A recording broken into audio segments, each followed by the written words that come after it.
Good morning बच्चों, कैसे हैं आप। टेक्नो शिक्षा आज आपके लिए क्लास 12th हिस्ट्री का चैप्टर नंबर 6 का पार्ट 1 लेके आया है।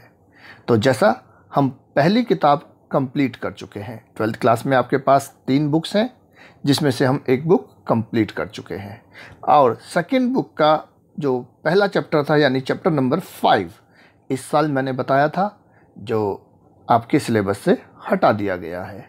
जैसे कि पेंडेमिक की वजह से आपको कम समय मिल रहा है, स्कूल बंद है, घर बैठ के पढ़ रहे हो, तो सीबीएसई ने मैंने बताया था आपका कुछ कोर्स कम किया है। उसके लिए मैंने पिछला वीडियो डाला था कि आपका कौन कौन सा सिलेबस कम किया है, वो आप डिस्क्रिप्शन बॉक्स में से लिंक में से देख सकते हैं आपके कौन कौन से चैप्टर क्लास 12th की हिस्ट्री में से हटाए गए हैं। तो सेकेंड बुक में चैप्टर 5 मिस होने की वजह से अब हम चैप्टर 6 शुरू कर रहे हैं जिसका पार्ट 1 आपके सामने है। ठीक है, शुरू करें। तो उससे पहले मैं कहूँगा वीडियो पसंद आए तो प्लीज़ लाइक करें और अपने सभी साथियों को फॉरवर्ड ज़रूर करें ताकि वो भी इसे पढ़कर अपना बोर्ड के एग्ज़ाम में स्कोर बढ़ा सकें। ओके, कोई क्वेरीज हो, कुछ पूछना हो तो आप कमेंट्स कर सकते हैं। ठीक है, चलें आगे। ओके, तो शुरू करते हैं चैप्टर 6 यानी भक्ति सूफी ट्रेडिशंस, भक्ति सूफी परंपराएं, इसका पार्ट 1। मैंने कहा इसका नाम है भक्ति सूफी परंपराएं। इसमें धार्मिक विश्वासों में बदलाव और श्रद्धा ग्रंथ, पूरा नाम 8वीं से 18वीं सदी तक का इसमें जो पीरियड है वो लिया गया है। ओके, मैंने कहा था 12th क्लास में आपकी एनसीईआरटी में थीम शब्द यूज किया गया है चैप्टर्स के लिए। विषय आते हैं, मैंने कहा इसमें हमें भक्ति परंपराओं के बारे में बताया गया है। ओके, भक्ति क्या होता है। मैंने कहा भक्ति क्या है, वर्शिप ऑफ गॉड, ईश्वर की आराधना यानी पूजा, वही तो भक्ति कहलाती है। तो इसे कहते हैं भक्ति, ईश्वर की आराधना। तो कहता है भक्ति सूफी परंपराओं को समझने के स्रोत, कौन से सोर्स हैं जिनसे हम इनको समझ पाते हैं। तो ये 2 सोर्स की बात करता है। पहला कहता है कंपोजिशंस ऑफ सेंट पोएट, दूसरा कहता है हैगियोग्राफीज और biographies of saints written by their followers. Okay, मैंने कहा पहला कहता है संत कवियों की रचनाएं, जो रचनाएं उन्होंने लिखी हैं उनसे हमें जानकारी मिलती है भक्ति सूफी ट्रेडिशंस के बारे में। दूसरा कहता है संत कवियों के अनुयायी जो उनके फॉलोअर्स हैं वो उनकी जीवनियां लिखते हैं। मैंने कहा था इसे हैगियोग्राफी कहते हैं। ओके, संत कवियों की जो जीवनी लिखी जाती है, तो हैगियोग्राफी और biographies of saints written by their followers. तो पहली वाले के ऊपर हम चर्चा करते हैं। कहता है संत कवियों की रचनाएं, कहता है जिसमें उन्होंने जनसाधारण की क्षेत्रीय भाषाओं में मौखिक रूप से अपने को व्यक्त किया था। ठीक है, मौखिक रूप से। इन्हें संतों के अनुयायियों द्वारा, उनके फॉलोअर्स द्वारा इनकी मृत्यु के बाद क्या किया गया, संकलित किया गया, कंपाइल किया गया। ओके, उन्होंने मौखिक रूप से अपने जो कथन है वो दिए थे, जिन्हें बाद में उनके फॉलोअर्स ने उनकी मृत्यु के बाद कंपाइल किया। मैंने दूसरा कहा संत कवियों के अनुयायी जो उनकी बायोग्राफीज या आपको बताया हैगियोग्राफीज उनको जो लिखी है। कहता है these may not be a literally accurate but allow a glimpse into the way in which devotees perceive the lives of these path breaking women and men. कहता है ये माना कि जीवनी जो है अक्सर से सत्य नहीं है, मतलब एज इट इज जो है सही नहीं है, पूरी की एक अक्षर सही हो ऐसा जरूरी नहीं है, पर हमें इससे इतना तो जरूर पता चल जाता है कि इनके जो अनुयायी, इन जो पथ प्रदर्शक स्त्री पुरुषों के जीवन को किस तरह से देखते थे, इतना तो हमें आइडिया लग ही जाता है। तो ये कहता है। ओके, चले आगे। मैंने कहा अब इसके अंदर पहला टॉपिक है आपका जो धार्मिक विश्वासों और आचरणों की गंगा जमुनी बनावट, a mosaic of religious beliefs and practices. Okay, क्या बताता है इसमें। कहता है इस काल की सबसे प्रभावी विशेषता यह है कि साहित्य और मूर्तिकला दोनों में ही अनेक तरह के देवी देवता अधिकाधिक दृष्टिगत होते हैं। सबसे बड़ी विशेषता कहता क्या है इस पीरियड की, कि साहित्य यानी लिटरेचर और मूर्तिकला यानी स्कल्पचर दोनों में ही बहुत तरह के हमें देवी देवता जो है दिखाई देते हैं। कहता है विष्णु, शिव और देवी की विभिन्न रूपों की आराधना इस काल में ज्यादा फैली। ठीक है, worship of various form of Vishnu, Shiva and goddess become more elaborate. Okay, ज्यादा रूप में क्या फैली, मैंने कहा विष्णु, शिव और देवी के विभिन्न रूपों की पूजा या आराधना। कहता है अब पहले का जो पहला सब टॉपिक है पूजा प्रणालियों का समन्वय, द इंटीग्रेशन ऑफ कल्ट्स। कहता है इतिहासकारों के अनुसार यहाँ कम से कम दो प्रक्रियाएं कार्यरत थी, काम कर रही थी उस समय। पहला क्या, एक ब्राह्मणीय विचारधारा का प्रचार जो आपका वैदिक परंपरा से जुड़ा हुआ है। कहता है इसका प्रसार पौराणिक ग्रंथों की रचना, संकलन और परिरक्षण द्वारा हुआ। ये ग्रंथ सिंपल संस्कृत छंदों में थे जो वैदिक विद्या से विहीन स्त्रियों और शूद्रों द्वारा भी ग्रह्य थे। क्या कहता है, one was a process of disseminating Brahmanical ideas. Okay, जो ब्राह्मणीय विचारधारा उसके प्रचार की थी पहली प्रक्रिया। इसमें पौराणिक ग्रंथों की रचना। ओके, पौराणिक ग्रंथ मैंने आपको पिछले चैप्टर में भी बताया था कि जो महिलाएं और शूद्र जिनको वेदों को सुनने की इजाजत नहीं थी वे भी पुराणों को सुन सकते थे, पढ़ सकते थे। ठीक है ना। तो कहता है ये ग्रंथ सरल संस्कृत छंदों में थे जो वैदिक विद्या से विहीन, जो जिनको वैदिक विद्या की अनुमति नहीं थी, मीन्स यानी स्त्रियां और शूद्र, उनके लिए भी ग्रह थे, मानी वो भी उनको एक्सेप्ट कर सकते थे, उनको ग्रहण कर सकते थे, स्वीकार कर सकते थे। दूसरा मैंने कहा दूसरी प्रक्रिया थी स्त्री शूद्रों व अन्य सामाजिक वर्गों की आस्थाओं और आचरणों को ब्राह्मणों द्वारा स्वीकृत किया जाना। ब्राह्मणों ने भी जो अन्य जो आस्थाएं और उनके आचरण थे उनको एक्सेप्ट किया। ठीक है। कहता है अब इसमें एक और चीज आपको बताई गई है, ग्रेट एंड लिटिल ट्रेडिशंस, महान और लघु परंपराएं। क्या है महान और लघु?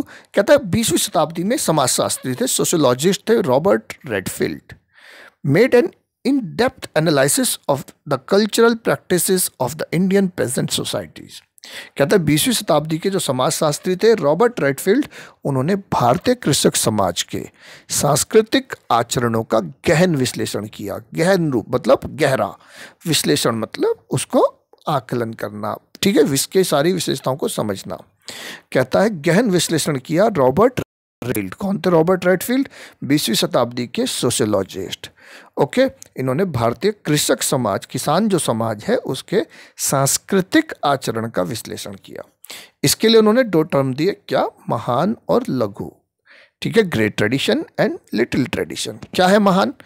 महान कहता है इसमें किसान उन कर्मकांडों और पद्धतियों का अनुकरण करते थे जिसका पालन समाज के प्रभुत्वशाली वर्ग जैसे पुरोहित और राजा द्वारा किया जाता था। इसमें जो किसान है उन पद्धतियों को फॉलो कर रहे हैं जो कि प्रभुत्वशाली वर्ग फॉलो करता है, यानी जो राजा और पुरोहित वर्ग फॉलो करता है उसको ही किसान फॉलो कर रहे हैं। तो कहता है इस परंपरा को नाम दिया क्या? महान परंपरा, यानी ग्रेट ट्रेडिशन। किसने? मैंने कहा रॉबर्ट रेडफील्ड, सोशियोलॉजिस्ट। ठीक है। दूसरी कहता है लघु। लघु में क्या कहता है? Some peasants also followed local practices. कुछ कृषक समुदाय जो थे लोकाचारों का भी पालन करते थे। कुछ लोकल प्रैक्टिसेस मतलब अपने जो उससे अलग अपने प्रैक्टिसेस यानी कि व्यवहार, आचरण, ठीक है, उनका पालन करते थे। कहता है जो इस महान परंपरा से सर्वथा भिन्न थे। जो ये महान परंपरा थी जिसको कि मैंने कहा प्रभुत्वशाली वर्ग यानी कि राजा और पुरोहित द्वारा फॉलो किया जा रहा है, उससे बिल्कुल अलग जो ये परंपरा है, तो इसके लिए क्या नाम दिया रॉबर्ट रेडफील्ड ने? लिटिल ट्रेडिशन, यानी कि लघु परंपरा। कहता है समूचे उपमहाद्वीप के में अनेक धार्मिक विचारधाराएं और पद्धतियां महान सांस्कृतिक पौराणिक परंपराओं और लघु परंपराओं के बीच अविरल संवाद का परिणाम है। कहता है समूचा उपमहाद्वीप, यह जो हमारा भारतीय उपमहाद्वीप है इसमें हमारा भारत, आपका पाकिस्तान, ठीक है, बांग्लादेश, ये सारा का हिस्सा आता है ना। हाँ जी। तो कहता है समूचे उपमहाद्वीप में अनेक धार्मिक विचारधाराएं, अलग अलग तरह की विचारधाराएं और पद्धतियां।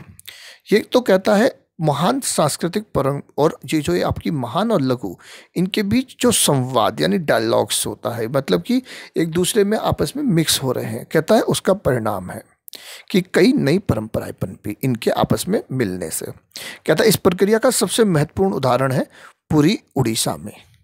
क्या है पुरी उड़ीसा में? कहते हैं जहां प्रमुख देवता को 12वीं शताब्दी तक आते आते, जो यहाँ का एक लोकल देवता थे, डेटी थे, कहता है 12वीं शताब्दी तक आते आते जगन्नाथ यानी विष्णु के एक स्वरूप के रूप में प्रस्तुत कर दिया गया। ठीक है, 12वीं शताब्दी के आते आते तक जो वहाँ का एक लोकल, मैंने कहा जो उनकी देवता थे उसको विष्णु का एक महान स्वरूप का नाम दे दिया गया, जगन्नाथ। जगन्नाथ मतलब जगत का नाथ, यानी संपूर्ण विश्व का स्वामी। ओके, ठीक है। कहता है लॉर्ड ऑफ द वर्ल्ड।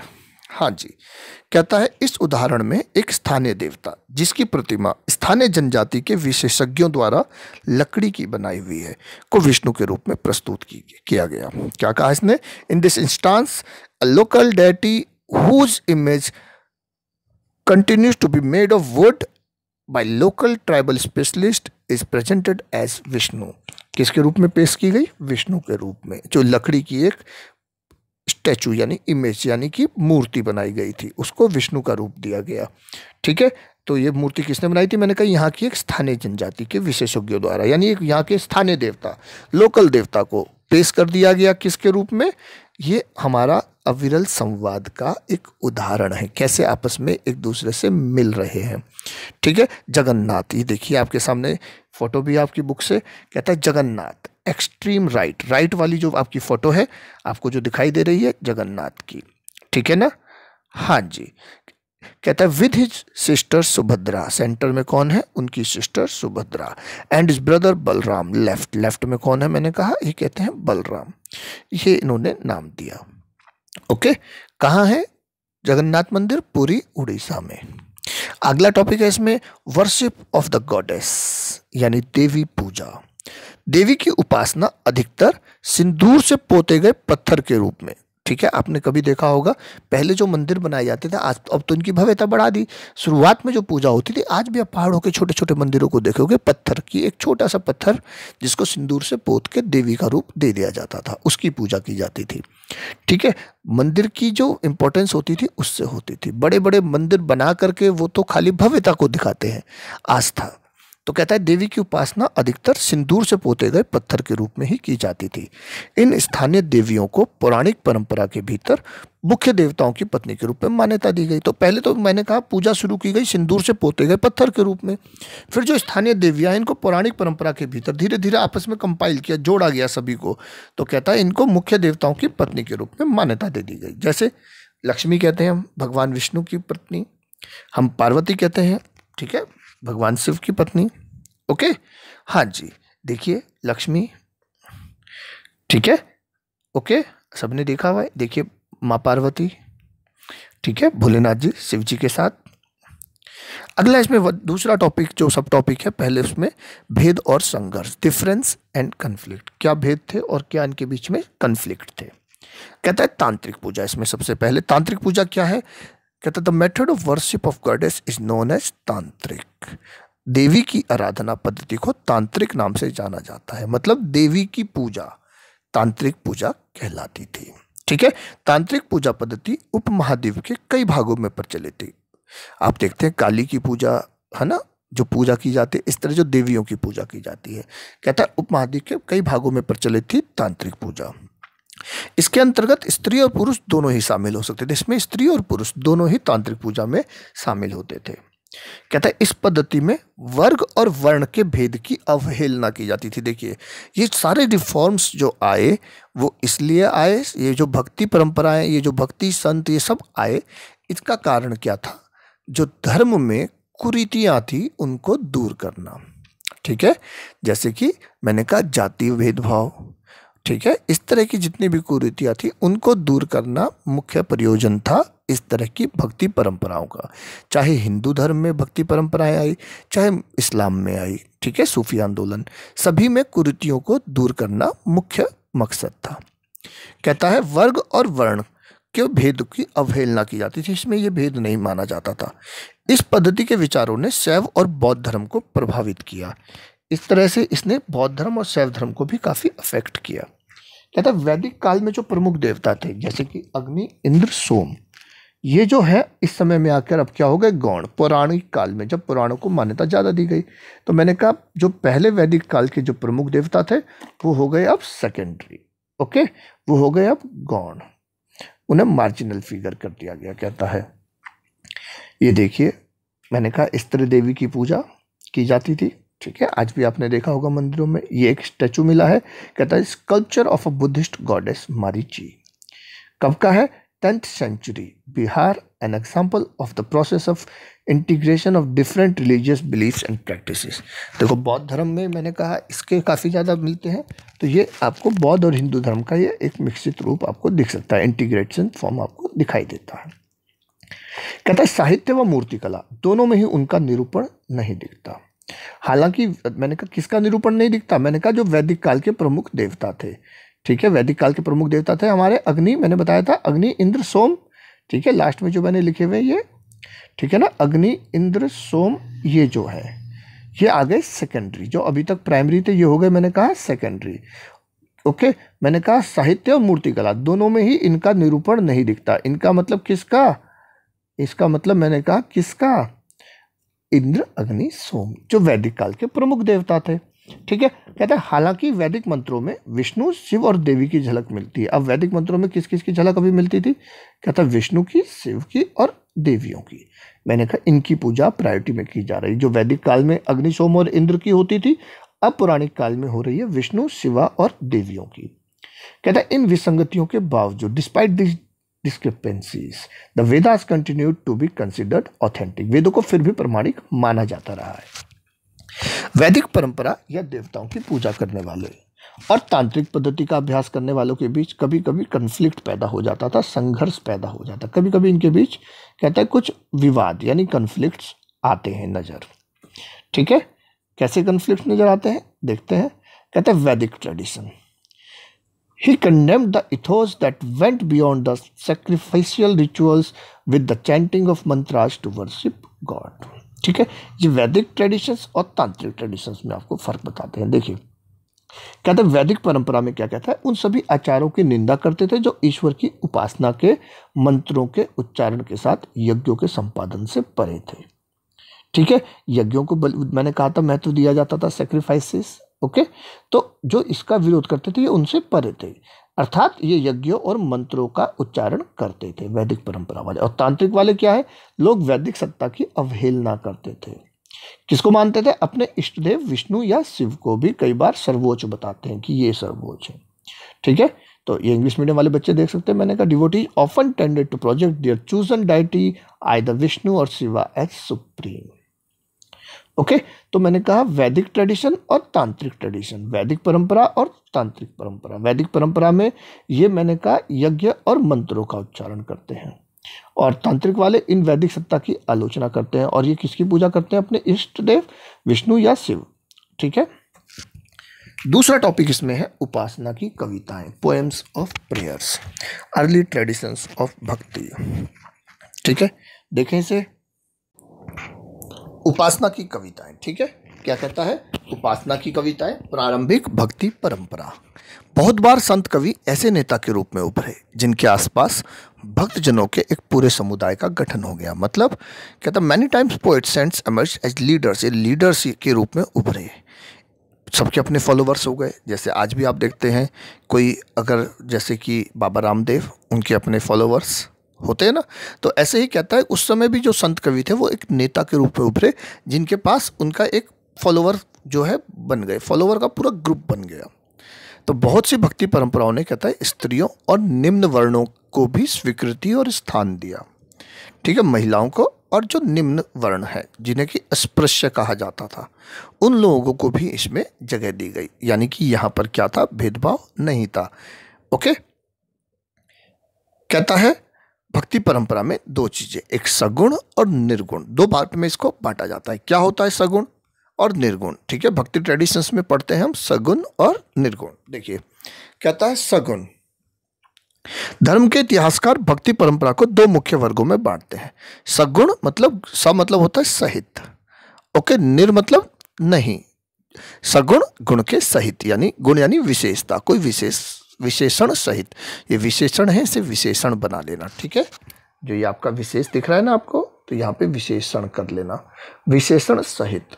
और निर्गुण मैंने कहा विशेषण विहीन, यानी विदाउट एट्रीब्यूट्स और विद एट्रीब्यूट्स, करेक्ट। सगुण और निर्गुण, तो ये दो पार्ट्स में मैंने कहा इसको बांट देते हैं। कहता है सगुण, मैंने कहा गुण सहित या विशेषण सहित। कहता है निर्गुण, कहता है गुण विहीन या विशेषण विहीन, ठीक है ना। अब आ जाओ इसमें, कहता है शिव विष्णु और उनके अवतार या देवी की आराधना इस वर्ग में आती है। सगुण में किसको कहते हैं? मैंने कहा जो एक रूप को पूज रहे हैं, किसी एक मूर्त रूप की पूजा। ओके, और इसमें क्या है? अमूर्त रूप की पूजा। मूर्त मतलब हम किसी रूप में पूज रहे हैं, जैसे विष्णु एक रूप बना दिया हमने, पिक्चर भी दिखाई थी, शिव जी और उनके अवतार। ये अमूर्त मतलब निराकार, जिसका कोई आकार ही नहीं है, कोई सुपर पावर जो दिख नहीं सकती है, हम उसको मूर्ति पूजा में नहीं बना सकते, हम उसकी मूर्ति नहीं बना सकते, क्योंकि एक सुपर नेचुरल पावर है जिसका कोई रूप ही नहीं है। उस ईश्वर की आराधना निर्गुण पूजा, मतलब कि मूर्ति पूजा का ये करते हैं विरोध। और इसमें क्या की जाती है? सगुण में मूर्ति पूजा की जाती है। ठीक है, सगुण के जो आप फॉलोवर्स थे, मैंने कहा सगुण में जो लीडर्स हुए हैं जो वो है रामानंद, मीराबाई, सूरदास एटसेट्रा। और जो निर्गुण में हुए हैं, मैंने कहा गुरु नानक देव, कबीरदास और गुरु रैदास, ये नाम आते हैं निर्गुण के लीडर्स के।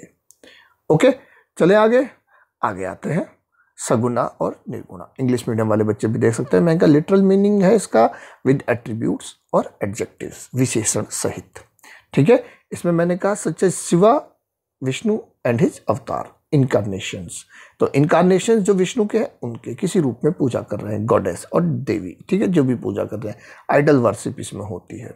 ठीक है, इसमें रजिस्ट कह रहा है आइडल वर्शिप, यानी कि उसका विरोध। ठीक है, इंटेंजिबल यानी कि एब्स्ट्रैक्ट फॉर्म, यानी कि इसका कोई रूप नहीं है, फॉर्मलेस। ओके, ठीक है, करेक्ट है ये भी।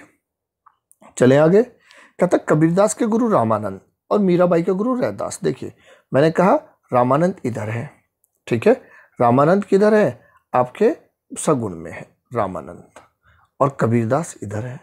मीराबाई सगुण में है और रैदास निर्गुण में है। करेक्ट है। तो क्या कहता है? कह रहा है कबीरदास के गुरु रामानंद और मीराबाई के गुरु रैदास। तो हम क्या कह सकते हैं इसके इस अनुसार कि गुरु और शिष्य अलग अलग परंपरा के उपासक हो सकते थे। जरूरी नहीं है जो शिष्य है वो गुरु की ही तरह को सोचेगा। सबकी अपनी एक आइडियोलॉजी होती है, सबकी अपनी एक सोच होती है, तो सब उसके हिसाब से अपना सोच सकते थे। ठीक है, कहता है यहाँ पे so we can say that teacher and disciple could be worshippers of different traditions. अलग अलग ट्रेडिशंस के वो वर्शिपर हो सकते थे। ठीक है, अगला इसमें आता है तमिलनाडु के अलवार और नयनार संत। Okay, Alvars and Nayanars of Tamil Nadu क्या है? कहता प्रारंभिक भक्ति आंदोलन लगभग 6ठी शताब्दी में अलवारों और नयनारों के नेतृत्व में तमिलनाडु से शुरू हुआ। कहाँ से शुरू हुआ? तमिलनाडु से। प्रारंभिक भक्ति आंदोलन यानी अर्लीस्ट भक्ति मूवमेंट। मैंने कहा कहाँ से शुरू हुआ? तमिलनाडु से। कब हुआ? लगभग 6ठी शताब्दी में। किसके नेतृत्व में? मैंने कहा अलवारों और नयनारों के नेतृत्व में। तो अलवार क्या है? अलवार जो विष्णु के भक्त हैं, यानी विष्णु के फॉलोवर्स हैं, ये विष्णु को मानते हैं, डिवोटीज ऑफ विष्णु। और नयनार, नयनार कौन है? ये शिव भक्त हैं, यानी डिवोटीज ऑफ शिवा। ठीक है, अलवार संतों की संख्या कहता है 12। कितनी है? अलवार संतों की संख्या 12 और नयनार संतों की संख्या कहता है 63। नयनार संत बताता है 63। ओके, चले आगे देखिए, कहता है वे जो है अलवार और नयनार संत, ये क्या कर रहे हैं? एक स्थान से दूसरे स्थान पर भ्रमण करते थे, यानी they used to travel from one place to another. एक जगह से दूसरी जगह भक्ति गीत गाते हुए जा रहे हैं, लोगों को अवेयर कर रहे हैं। टीचर्स, ये एक टीचर्स हैं, लोगों को ज्ञान बांट रहे हैं। ठीक है, तो मैंने कहा जो जाति, जो धर्म में भेदभाव आ गए थे, जो कुरीतियां थी, उन सब कुरीतियों को दूर करना। ठीक है, ताकि धर्म का, अब देखो क्या था, मैंने कहा बौद्ध धर्म, जैन धर्म, ये सब उस समय पनप रहे थे, लोग इनको अपना रहे थे, तो कि हमारा धर्म भी बहुत अच्छा है, इसमें भी जो कमियां उन दूर करें।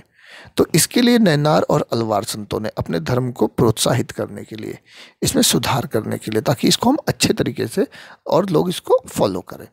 ठीक है, तो कहता है ये एक स्थान से दूसरे स्थान पर भ्रमण करते थे, तमिल में अपने इष्ट की स्तुति में भजन गाते थे। तमिल वहाँ की लोकल लैंग्वेज, ताकि लोग समझ सके। ठीक है, तो कहता है अपने इष्ट देवता की जो भजन गाते थे लोकल लैंग्वेज तमिल में। अपनी यात्रा के दौरान अलवार और नैनार संतों ने कुछ पवित्र स्थानों को अपने इष्ट देवताओं का निवास स्थान बता दिया, और यहाँ पर बाद में क्या कहे बहुत बड़े बड़े मंदिर बनाए गए और ये तीर्थ स्थल माने जाने लगे। ठीक है ना, ये सेंटर ऑफ क्या कहता है पिलग्रिमेज, ये तीर्थ स्थल बन गए। ओके, इन्होंने कहा ये हमारे देवताओं के विशेष विशेष स्थान है। संत कवियों के भजनों को इन मंदिरों में अनुष्ठानों के समय गाया जाता था। इन जो संत कवियों के भजन है इन मंदिरों में जब भी अनुष्ठान होते थे, रिचुअल्स, ठीक है, पूजा पाठ, तो उस समय गाए जाते थे। इन संतों की प्रतिमा की भी पूजा की जाती थी, इनकी भी आइडल यानी स्टैचू यानी कि मूर्ति लगाई गई है। कहता जाति के प्रति दृष्टिकोण, एटीट्यूड्स टुवर्ड्स कास्ट। ये जो अलवार और नैनार संत है इन्होंने जाति प्रथा का विरोध किया। मैंने कहा ठीक है, इन संतों ने ब्राह्मणों की प्रभुता के बारे में विरोध में आवाज उठाई। ठीक है, these saints raised their voice against the dominance of Brahmans. इन्होंने कहा कि ब्राह्मण ही सर्वोच्च है, इसके खिलाफ इन्होंने आवाज उठाई, यानी कि जाति प्रथा का विरोध किया। कहता यह बात सत्य प्रतीत होती है, ये बात हम ठीक मान सकते हैं, क्योंकि भक्ति संत जो हैं अलग अलग समुदाय से थे। भक्ति जो संत हैं वो सब अलग अलग समुदाय से मिले, कोई ब्राह्मण है, कोई शिल्पकार है, कोई किसान है, कोई अस्पृश्य जाति का भी है। ठीक है ना, देखो इसमें एक विरोध इन्होंने किया था जातिगत भेदभाव का। इसका एक एग्जाम्पल आपके सामने आपकी किताब में दिया हुआ है। कहता चतुर्वेदी, चतुर्वेदी यानी चारों वेदों का ज्ञाता ब्राह्मण, और अस्पृश्य, अस्पृश्य यानी मैंने कहा अनटचेबल। कहता है यह उद्धरण तोंद्राडिपोडी नामक एक ब्राह्मण अलवार के काव्य से लिया गया है। ठीक है, एक अलवार जो संत है उस ब्राह्मण के काव्य से लिया गया है। क्या नाम था उसका? तोंद्राडिपोडी। कहता है चतुर्वेदी, मैंने कहा चतुर्वेदी कौन? यानी चारों वेदों का ज्ञाता बड़ा ब्राह्मण। चतुर्वेदी जो अजनबी है और तुम्हारी सेवा के प्रति निष्ठा नहीं रखते। ठीक है, चतुर्वेदी जो तुम्हारी सेवा के प्रति निष्ठा नहीं रखते, विष्णु से कह रहे हैं। तो उन दासों को पसंद आप करते हो, उससे ज़्यादा आप किसको ज़्यादा पसंद कर रहे हो? उन दासों को जो आपके चरणों से प्रेम रखते हैं, चाहे वे वर्ण व्यवस्था के परे हो। मतलब क्या कहना चाहते हैं आपके यहाँ पे जो तोंद्राडिपोडी हैं ब्राह्मण, कि विष्णु भगवान आप उस चतुर्वेदी से ज़्यादा इन दासों को पसंद कर रहे हो। जबकि ब्राह्मणी व्यवस्था में क्या था, दासों को तो अछूत माना गया था, उनको तो अस्पृश्य जाति वालों को तो कहते थे देखना तक भी अलाउ नहीं, चंडाल वगैरह, है ना। तो कहता है आप उनको उस चतुर्वेदी ब्राह्मण से भी ज़्यादा पसंद करते हैं। ठीक है, तो यहाँ पे हम इस बात से आइडिया लगा सकते हैं कि ये जाति व्यवस्था के विरोधी थे। ठीक है, आगे देखें, अगले है इसमें कहता है शास्त्रीय भक्ति। यह छंद अप्पार नामक नैनार संत की रचना है। अप्पार एक नैनार संत हुए हैं। नैनार मैंने कहा शिव के उपासक, और जो पिछला बार अलवार थे मैंने कहा अलवार कहे थे विष्णु के उपासक, विष्णु को मानने वाले। कहता है हे धूर्तजन, जो तुम शास्त्र को उद्धृत करते हो, तुम्हारा गोत्र और कुल भला किस काम का? तुम केवल मारपेरू के स्वामी, मारपेरू कौन है? कह रहा है शिव को, जो वहाँ पर तंजावुर जिले का मोरपुरू में बसते हैं, को अपना नाम एकमात्र आश्रयदाता मानकर नतमस्तक हो। ठीक है, तो यहाँ भी हमने कहा नैनार संत की इस रचना से भी हमें लग रहा है कि ये क्या है, जातिगत भेदभाव को नहीं मानते। ठीक है, हाँ जी। कहता है अलवार और नैनार संतों की रचनाओं को वेदों जितना इम्पोर्टेंट बताया गया है। ये लोग जो हैं, जो इनकी रचनाएं हैं अलवार और नैनार संतों की, वेदों के जितनी महत्वपूर्ण बताई गई है। जैसे एक उदाहरण है कहता है नलयिरा दिव्य प्रबंधम। ये जो नलयिरा दिव्य प्रबंधम है ये अलवार संतों का एक मुख्य काव्य संकलन है, main poetry collection of these Alvar संत। कहता है इसे तमिल वेद भी कहते हैं। क्या कहते हैं? तमिल का वेद। इस ग्रंथ का महत्व ब्राह्मणों द्वारा जो 4 वेद है ना उससे भी बराबर ही बताया गया है, उनसे कम नहीं है। ठीक है, तो इसे इसलिए तमिल वेद कहते हैं जी। अगला टॉपिक है इसमें हमारा स्त्री भक्त, विमेन डिवोटीज। ठीक है, क्या कहता है? इस परंपरा की सबसे बड़ी विशिष्टता महिलाओं की उपस्थिति, इसमें महिलाएं भी उपस्थित थी। अलवार संत में जैसे एक नाम आता है अंडाल, ये जो अंडाल है महिला अलवार संत। ओके, विमेन अलवार संत। कहता है devotional songs of Andal Alvar स्त्री वर वाइडली संग।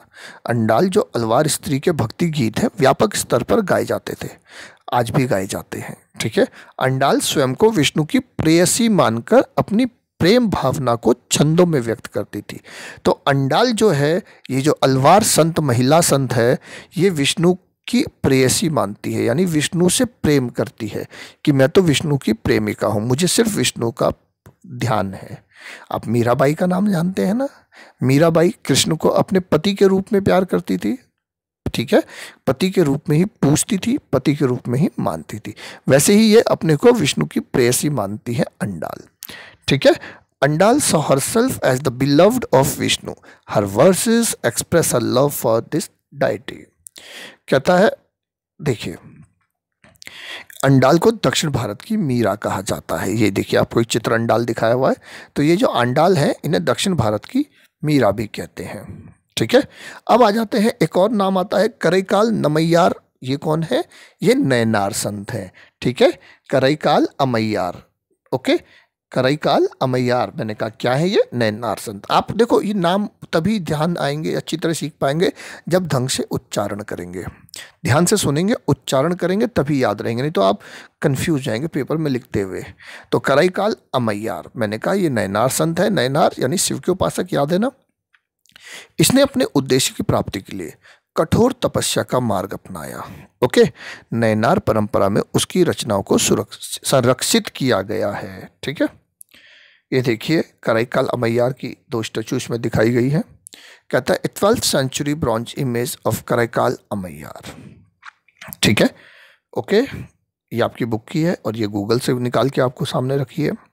कहता है इन स्त्रियों की जीवन पद्धति और इनकी रचनाओं ने, ये जो मैंने कहा, जो विमेंस हैं अलवार और नैनार जो संत हैं, इनकी जो रचनाएं हैं और जो इनका लाइफस्टाइल है, क्या किया इसने? चैलेंज किया। किसे? पितृसत्तात्मक आदर्शों को। जो हमारे समाज में पितृसत्तात्मक समाज है, उसके जो आदर्श है उनको इसने प्रभावित किया, ठीक है। इसमें अगला टॉपिक आता है राज्य के साथ संबंध, रिलेशंस विद द स्टेट। क्या संबंध थे इनके? कहता है तमिल भक्ति रचनाओं की एक मुख्य विषय वस्तु बौद्ध और जैन धर्म के प्रति उनका विरोध है, ठीक है।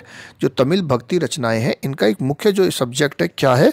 विरोध, opposition to Buddhism and Jainism. मैंने कहा बौद्ध धर्म और जैन धर्म उस समय फल फूल रहा था, तो उसके विरोध में ये आए थे आपके भक्ति आंदोलन, ताकि हम अपने धर्म में सुधार करके लोगों को अपने धर्म के प्रति रोक सके, अपने धर्म को जो छोड़कर लोग जा रहे हैं वो ना जाएं, ठीक है। कहते हैं यह विरोध उनकी रचनाओं में, विशेषकर नैनारों में, ठीक है, नैनारों की जो रचना है उसमें काफी इसका विरोध दिखाई देता है। कहता है इतिहासकारों का कहना है कि परस्पर विरोधी धार्मिक समुदायों में क्यों था प्रतिस्पर्धा? राजकीय अनुदान को लेकर, ठीक है। जिसको राजा ज्यादा मानेगा, राजा उस धर्म को अपने यहाँ आश्रय देगा, उस धर्म के मंदिर बनेंगे, तो राजकीय अनुदान उसी को तो मिलेगा, ओके, ठीक है। Historians say that there was competition for state grants in conflicting religious communities. कहते protection of Chola rulers, Chola शासकों का संरक्षण, चोल शासकों ने संरक्षण दिया, ठीक है। इसके बारे में पढ़ते हैं। शक्तिशाली चोल सम्राटों ने ब्राह्मणीय और भक्ति परंपरा का समर्थन किया। ये जो चोल सम्राट हैं, इन्होंने इस भक्ति परंपरा का और ब्राह्मणीय परंपरा का समर्थन किया। विष्णु और शिव के मंदिरों के लिए भूमि अनुदान दी, ठीक है। भूमि का यहाँ पे इन्होंने इसके लिए, किसके लिए? विष्णु और शिवा टेम्पल्स के लिए, जिसका कि कुछ मंदिरों के एग्जाम्पल आता है चिदम्बरम, ओके, तमिलनाडु में एक जगह चिदम्बरम जहाँ पे मंदिर बनाए गए। तंजौर, गंगईकोंड चोलपुरम, ये विशाल शिव मंदिर बनवाए हैं चोल सम्राटों ने। कहता है इस काल में कांस्य में ढाली गई शिव की प्रतिमाओं का भी निर्माण हुआ। कांस्य की शिव की प्रतिमा शुरुआत की आपके इसमें दिखाई थी मैंने पहले पेज में, ठीक है, जब टॉपिक शुरू किया था। हाँ जी, ये देख सकते हैं आप, मैंने कहा नटराज टेम्पल कहाँ है? चिदम्बरम में। थिल्लाई नटराजा टेम्पल, चिदम्बरा, कहाँ? तमिलनाडु में, ठीक है। ये देखिए आप, मैंने कहा तंजौर, तमिलनाडु। इस मंदिर को यूनेस्को ने वर्ल्ड हेरिटेज घोषित किया। इसका निर्माण जो हुआ था 1003 से 1010 ईस्वी के बीच, ठीक है, ओके। 1003 से 1010 ईस्वी के बीच इस मंदिर का निर्माण किसने कराया था? चोल राजा था प्रथम, चोल शासक, चोल राजा राज, ठीक है, राजा राज चोल फर्स्ट ने। इसके नाम पर ही इसका नाम राजराजेश्वर मंदिर भी पड़ा है, ओके। ये है आपका तंजौर का वृद्धेश्वर मंदिर। अब देखिए गंगईकोंड चोलपुरम, ये जो नगर है, राजा कहता है चोल राजाओं का शासन के समय में बहुत उन्नत और समृद्ध था। गंगईकोंड चोलपुरम पर राजेंद्र चोल ने 1025 ईस्वी में मंदिर बनाया। ठीक है, कहा जाता है कि राजेंद्र चोल ने विभिन्न पराजित राज्यों के शासकों को आदेश दिया कि गंगा से एक एक कलश स्वयं ढोते हुए लाओगे और इसके निर्मित जलाशय में उड़ लोगे। तो यहाँ पे जो जलाशय है उसमें गंगा से पानी लाके डाला गया है, गंगई कोंड चोलपुरम, ठीक है ना। तो उन राजाओं को आदेश दिया जो हारे थे कि आप सब इसको स्वयं ढोकर लाओगे पानी को और यहाँ पे कलशों से इसमें भरोगे। कहता है अलवार और नयनार संत वेल्लार कृषकों द्वारा सम्मानित होते थे। उस समय जो यहाँ के वेल्लार कृषक थे उनके द्वारा सम्मानित होते थे, इसलिए शासकों ने भी इनका समर्थन पाने का प्रयास किया। मैंने कहा शासक, जिसके पास फॉलोवर्स ज़्यादा होंगे शासक उसको उसका समर्थन पाना चाहेगा क्योंकि उसके फॉलोवर्स का फायदा उसको मिलेगा।